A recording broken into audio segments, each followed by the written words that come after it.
Hey quilters, it's Marianne Fontana, and I am working on a new Quilts of Valor pattern. I call it chained stars, primarily gold stars, and an Irish chain block with blue chains and red little centers, and then with a red and a blue border. And then we put, these are 4-inch project. It's not difficult to do. Straight sewing all the way. And you will need white about 1 7/8, gold 1 yard, blue 1 3/8, and red 1 1/8 yard. Now all this information will be on the pattern, but if you just want to watch the video, you'll be able to pick stuff off it and be able to make it without purchasing the pattern. But if you do buy the pattern, 20% of the purchase price, which is $8, will be donated to the Quilts of Valor Foundation at the end of each year. So I already owe a lot of money, so let me owe them some more. To make the block, let me just show you what it is. It's a standard 8-pointed star. This is a gold colored star, and this will finish at 8 inches, and you're going to make 21 of them. The next one you're going to do is the Irish chain block, which consists of 1-inch finished, I think they're 1 inch, yeah, 1-inch finished blue and white squares in the corners, a 4-inch finished red square in the middle, and then rectangular. It's a standard Irish chain, and you're going to make 21 of the setting corners. I have 4 of them in it. Each one finishes at 4 inches, and it's exactly the same assembly as the gold one that finishes at 8 inches. So let's go down to the design board, and I'll show you how to lay them out, what the sizes are, and then we'll go and sew a test block together to make sure I've made them all the correct size. The first block we're going to make is the gold 8-pointed star, and we're making 21. The centerpiece, and I'm going to speak in finished sizes, so for those of you who are going to manually or rotary cut, you can note the information down. For those of you using AccuQuilt cubes, they'll be the shape. So the middle one is shape 1 from the 8-inch cube, which finishes at 4 inches. So it's a 4-inch square, and then you're going to make flying geese, and that consists of shape number 4 on the 8-inch cube, and this is all 8-inch cube. And for those of you rotary cutting, it's flying geese that finish at 2x4. And so you need 2 gold shape 5 triangles and the shape 4 for the AccuQuilt, and then this is a finished 2x4 if you're rotary cutting, and then the pieces in the corners are 2-inch finished squares or shape 2 from the 8-inch cube. If you're making, when you make the red ones, which are smaller versions of it, it's exactly the same thing. I cut out the shapes. These are now a 4-inch cube, and everything finishes at a smaller size. The center square is shape 1 from the 4-inch cube, and it finishes at 2 inches. The flying geese finish at 1 inch by 2 inches. They're small, but you can do it. And then the corner squares are 1-inch finished squares, and you make 4 of them. I always like to keep the design that I'm working on the side. It tends to help me make less errors. I'm going to start making the flying geese, and I have 4 quarter square triangles that would finish at 4 inches. So, you know, that's how you would have to manually cut them. And then I have 8 half square triangles, obviously, and these would be, I guess, 2-inch. If they were finished half square triangles. So I'm going to go ahead and chain sew them together, and I would be normally doing this with all the shapes. If I were going to make 21 blocks, I would have stacks of these right now, but I'm just doing a test block, and I'm going to show you how to sew one together. Here we go. Oops. And I stop just before I get to the edge of the fabric, because then the presser foot does not go down, and I don't have to worry about getting the fabric, the next piece, underneath. Okay, so let's see if we can get a little closer. Okay, I think you can see better now. All right, so I'm going to line these up, and if you are cutting manually, you will have the dog ears to deal with. But what I do recommend is you always line up against the side. Forget the point over there, because if you have them, you're going to have to cut those dog ears off anyway. So I'm simply going to sew 4, because I need 4 of them to make 1 block. And there's 1 on each side. So this is my 3rd one. And I always do this. I double check it because I am notorious for doing things wrong. Occasionally I admit to it and show it on camera. And that's 3. And I don't know if you saw this fabric I'm using. It's like a really sparkly gold. It's actually grunge sparkle gold, I think it is, or something like that. And I thought it would make really great great stars. So let's just cut that off. And that's half our flying geese. And I will always, I finger press just like that. And I'll lay it down. Look how sparkly it is. And I'm going to cut them, flip around to the other side. Okay, so I have 4 of these. And I'm going to put the other half square triangle on. And now this, if you have the AccuQuilt, it just matches up perfectly. And if you are manually cutting, just line them up along the long edge and place your pressed foot on the fabric. Don't try and sew from the point. It will eat your fabric. So let me make one more. I'll do one more. And I've just finger pressed these. I have not gone to the iron yet. And typically when I'm sewing blocks together like this, I will not. I don't think it's necessary. Personal opinion. I also don't use pins, and you'll see as I sew these things together, I use no pins. I go slow in the beginning because you can get your fabric eaten if you're not careful. And let's just cut these off. Now, I'm only done 2, but we need 4 in total, but I just wanted to show you them. And so there you go. There's your flying geese, and you need 4 per block. So if you're making 21 blocks, you'd need to make 84 of these. I've laid the flying geese back on the block diagram just so you can see how they go, and then the wide part of the gold always goes inside. But in many directions when you do it, they'll say to sew this to this to this, and then sew this, and then sew this, and then sew them together. So you can make a whole bunch of those and a whole bunch of these, but I like to make all the block at one time. So when I sew my blocks, I actually start here and I sew these together. Then I sew these, then I sew these. And then if I had a stack of them, I would go back and I'd sew this again, and I'd go 1, 2, 3, 1, 2, 3. And then when I was done, I'd open them up and I sew these on. And the reason I do that is I'm notorious for accidentally sewing the wrong piece in one of them, and I found this is a good discipline for me that I don't make errors. And then once I've got these rows sewn together, they're attached, and I can't mess it up when I turn them. So that's how I'm going to sew it together. But if you're not comfortable with it, by all means, sew them into strips, and that would be the small square flying geese and a small square, and then the flying geese, the large square flying geese, and then you'd repeat the top when they're identical. You could make them twice as many of these as you do these. So if you're making 21 blocks, you're going to make 21 of this middle, and you're going to make 42 of these strips. Shape 1, first one, second piece, and this piece, since it's in the middle, obviously I do them face down. I like to put my fabric under my presser foot. I find I have less errors. It doesn't eat the fabric that way. And I'm going to stop while there's still a little fabric there. Now I'm going to take the second row. I'm going to take this piece. I'm going to take the middle piece face down. This is the center now. That's kind of your key piece that everything revolves around that one. And I like to start sewing, and then I'll go down and match it up. And also make sure it's straight. And then I'm taking the last row, the small square, the flying geese, feed it under, match it up, make sure this is even.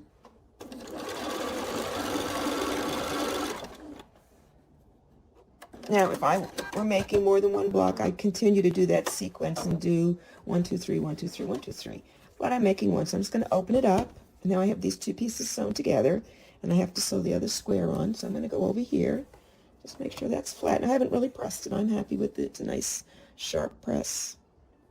And if you don't have a nail, you can use a little wooden stick or something. I don't like getting up and down. I find I can do this quickly, and if any of you have watched any of my videos, you know I have a need for speed, so I try to get things done quickly, but of course I want them to look beautiful. This was our middle piece. Now I have the other flying geese, and I'm going to flip it over. Remember, the wide side always goes in, so it's the gold to the gold, or the color to the color if you're doing a different color. And I like to straighten it out, make sure this piece is straight.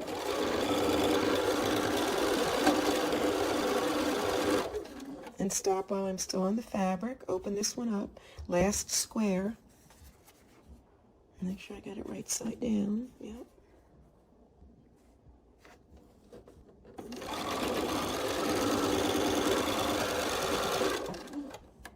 Okay, now this is the cool part. This is what I like, because when you take it off the machine now, you have a perfect 8-point star.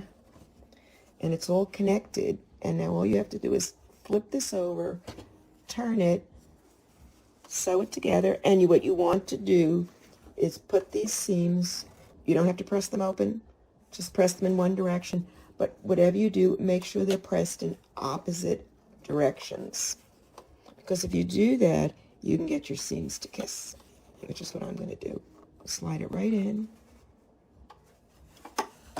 And I sew, by the way, seam to seam, not end to end, because if my seams are perfect, everything else works out.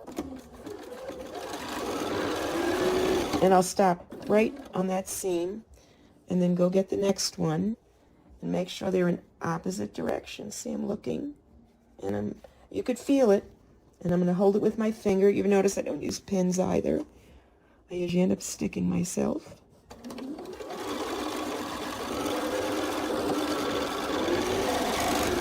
Stop at the seam and then go to the end.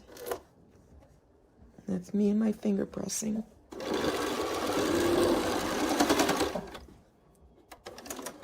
And then very simply, now look, okay, so we've already got that done. We're just going to turn it around.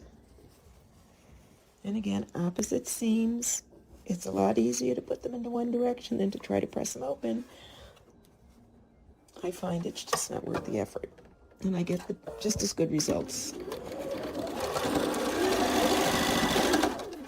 That's one. And let's get this other. Make sure the seams are kissing. I can feel it. Pull this a little bit.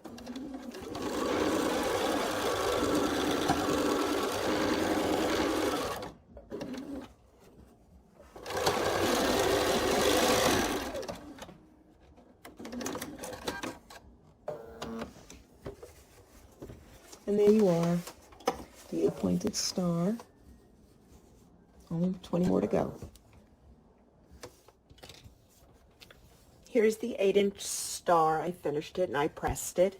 And I like to press everything out, and I will trim any of the threads later on. And then I did make the small one, and it finishes at 4 inches. This would be 4.5 before you sew it in, and it's made exactly the same way. Now we're going to make the chain block, which looks like this. So these are all the shapes. If you're using a cube, you're going to use the 8-inch cube shape one, which is a 4-inch square or 4.5-inch cut. You're going to use the 8-inch cube shape 8 or a 2 by 4-inch finished rectangle. You will need 4 of them. And then you're going to take the 4-inch cube shape 2. These are 1-inch finished squares. So if you're manually cutting them, they are 1.5-inch cut.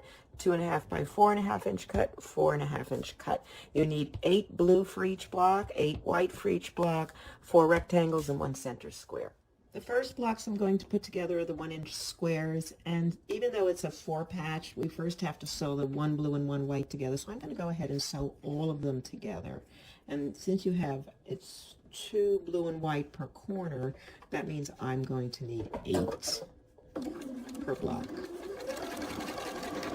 And it's very, these are small, but if you do not have a 1/4-inch foot, you need to go and buy one, or you need to mark your template, mark here, put some tape. You can just go get some masking tape, and if you're going to measure, put your needle down and measure from where the needle goes down 1/4 inch, but you really need to nail the 1/4-inch seams on these smaller blocks because there's a lot less wiggle room. I've made 8, but I just wanted to talk. I mean, a 4-patch is a 4-patch. I think everybody knows how to put one together, but you really need to nail, you want to nail the points and the corners. What you want to do is first finger press them out and take 2. And now in this case, I always try to press to the dark side if I can. And so when you put the 2 together, you'll slide them till the 2 seams meet. And then you'll turn it, lay it down, and this seam will kiss the whole way across because one's going up and one's going down, and then you can just sew it.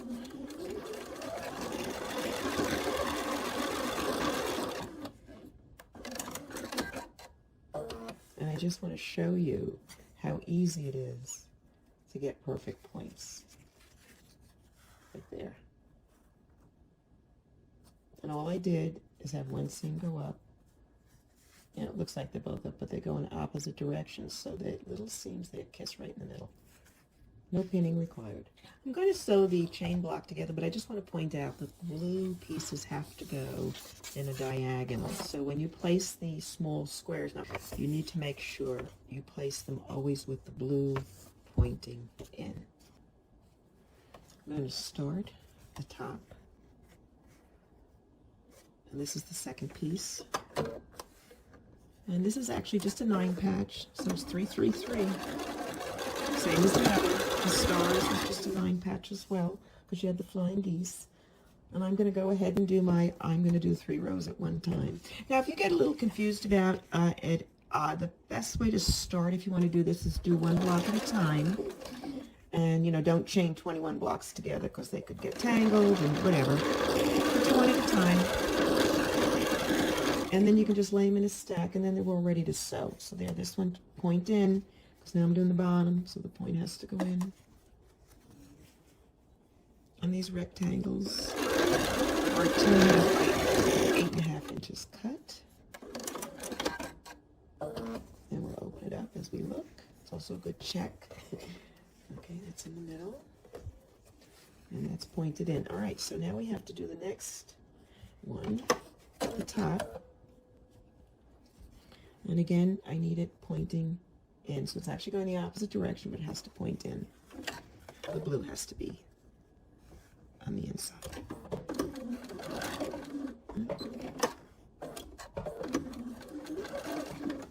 And I always like to measure, make sure it doesn't come apart.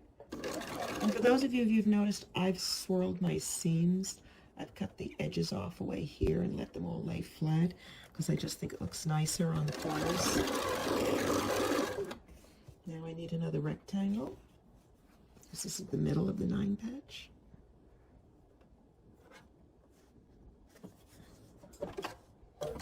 I always like to lift my presser foot up.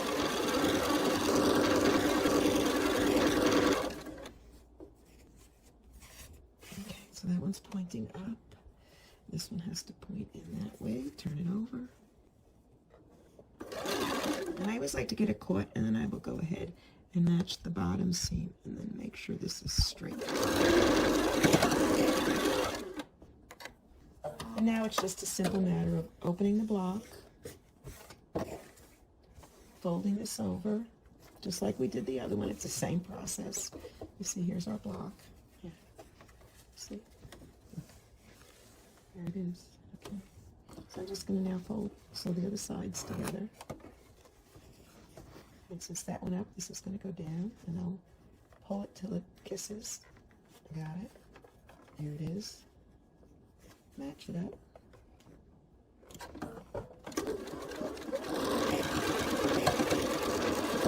I use my fingers instead of pins. I just find it easier for me. I don't waste a lot of time. I find when I pin things, it always shifts on me, or it moves, and I end up having to take it out.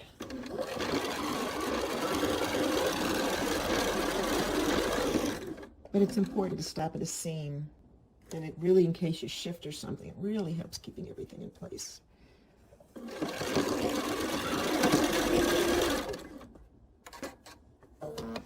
Okay, that's the one side done. See how nice? I'll just turn it around, flop it over. Now just make sure, since this one is going up, the blue will go down, so they're in opposite directions. Slide it in place. They're kissing. Set it down.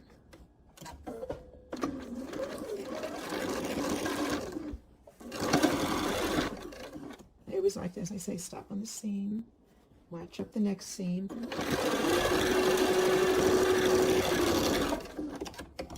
To lay flat. Okay, and then this is the last.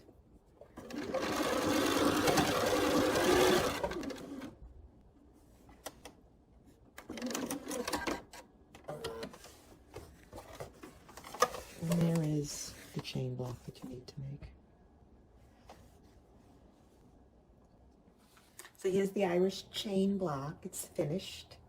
And just to remind you, here's and these are both the same size. They both finished 8-inch, the chain and the gold star, and then there's the little red star.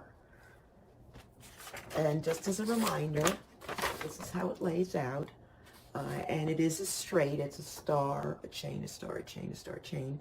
And then the red border is a 2.5-inch cut, and the blue border is a 4.5-inch cut.